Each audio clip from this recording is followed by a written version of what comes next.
গ্রামের এক কোণে থাকতো এক গরিব নানি। তার পরিবারে ছিল ছোট একটা নাতি আর একটি গাভী গরু। নানি প্রতিদিন গরুর দুধ বিক্রি করে কোনো রকমে সংসার চালাতো। নানি সকালে দুধ নিয়ে বাজারে যেত, দুধ বিক্রি করে চাল, ডাল আর সবজি কিনে বাড়ি ফিরত। নানির বয়স হয়ে গেছে, তাই সে অন্য কোনো কাজ করতে পারত না। তাই নানির একমাত্র ভরসা ছিল তার গাভী গরু। কিছুদিন পর নানি দেখল গরু আর আগের মতো দুধ দেয় না। নানির তো টাকা নেই যে গরুকে ভুসি কুড়া বা ভালো খাবার খাওয়াবে, সে শুধু ঘাস খেতে দিত। দিন দিন নানির সংসার চালানো খুব কঠিন হয়ে গেল। একদিন নানির জীবনে এলো সবচেয়ে কষ্টের মুহূর্ত। নানির গাভী গরুটি মারা গেল।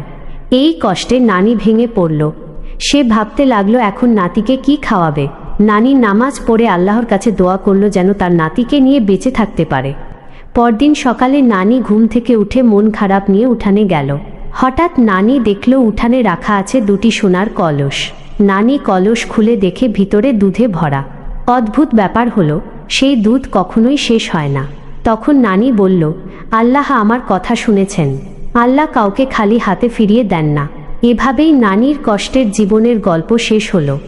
ভিডিওটা ভালো লাগলে লাইক, কমেন্ট, শেয়ার আর সাবস্ক্রাইব করে দিন।